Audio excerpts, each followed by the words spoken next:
LCS tentu membantu ya, membantu pergerakan rupiah, tapi bantuannya itu terbatas sekali. Bahkan ditambah dengan triple intervention saja, saya rasa masih belum cukup. Mmm, Maksudnya, ini sangat fundamental ya, yang kita rasakan saat ini. Sebagai gambaran ya, ini kita kasih gambaran, Jepang kan nggak naikin suku bunga, tapi mereka mulai intervensi ke pasar forex dan itu lebih agresif daripada kita. Jadi mereka kan cadangan devisanya sampai 1,4 triliun gitu. Mereka benar-benar ngebeli yen di market bebas gitu.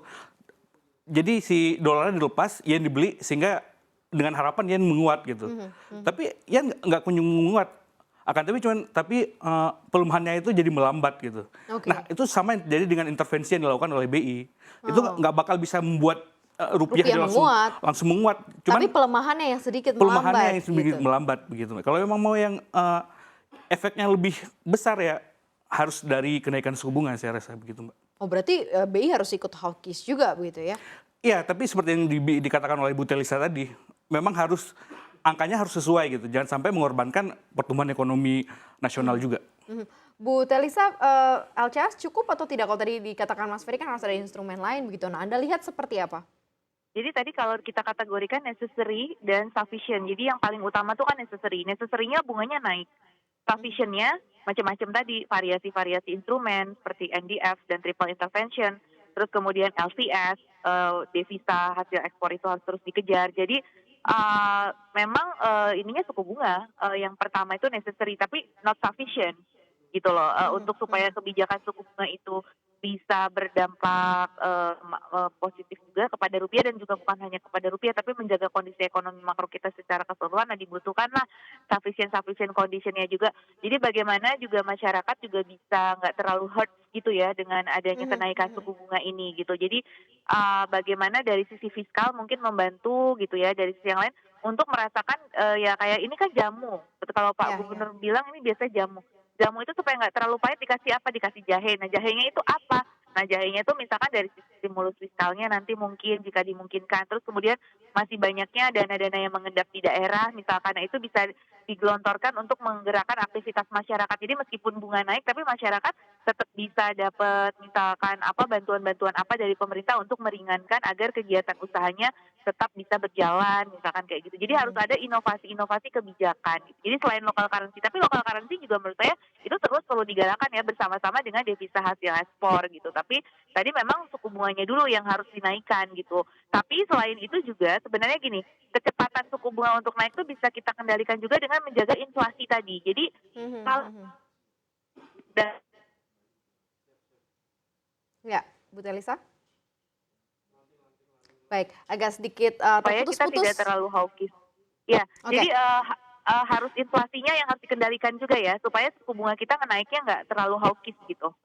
Oke, baik, Bu Telisa, kalau di kondisi saat ini kan Amerika Serikat, berdasarkan data kan masuk ke dalam, resesi secara teknikal ya, kontraksinya 1,6% di kuartal 1 2022. Nah ini seperti apa sebenarnya gambaran dari kondisi Amerika Serikat ini jadi katalis atau tidak sebenarnya untuk, penguatan terhadap, rupiah sendiri yang akan menguat gitu atau pelemahannya melambat tadi yang disampaikan oleh Mas Ferry ya? Atau justru malah ya, rupiah masih akan justru melemah karena dolarnya akan makin powerful, Bu Telisa. Iya, tadi ini kan kayak gravitasi ya, tarik menarik. Gaya tariknya atau gaya dorong nih yang lebih besar gitu. Jadi tarik menariknya kita harus punya kekuatan juga gitu. Artinya oke, rupiah USD index kan greenback ini menguat sekali gitu. Nah, faktor apa yang bisa kita ini kan untuk menarik kembali ya ya bunga tadi. Terus kemudian yang kedua pengendalian inflasi kita. Kalau inflasi Indonesia lebih oke daripada Amerika, itu juga bisa jadi poin plus gitu karena kita juga bicara real exchange rate bukan hanya nominal exchange rate gitu.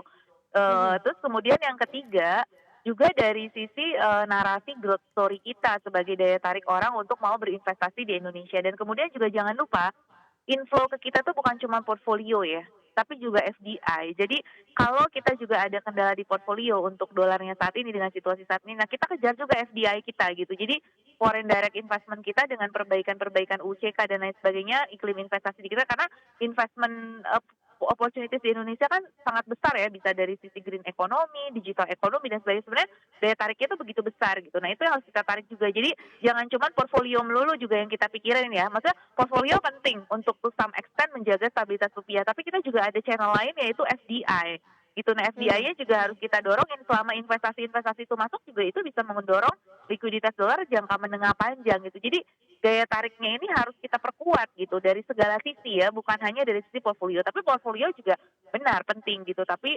mitigasi di domestik ya kombinasi dengan makro prudensial, mitigasi resiko itu juga harus kita perkuat gitu ya. Dan itu tadi sih devisa-devisa dari hasil ekspornya memang iya iya. harus masuk dengan LCS dan lain sebagainya tadi. Tapi tetap suku bunga itu terdepan ya, dia sebagai necessary condition gitu. Mhm Dan terus mhm sufficientnya harus kuat juga supaya mhm. necessary-nya itu tidak terlalu hawkish ya. Jadi artinya pengendalian inflasi dan lain sebagainya menjadi kunci untuk supaya suku bunga itu naiknya tidak terlalu membuat shock ke ekonomi nasional kita gitu. Mhm.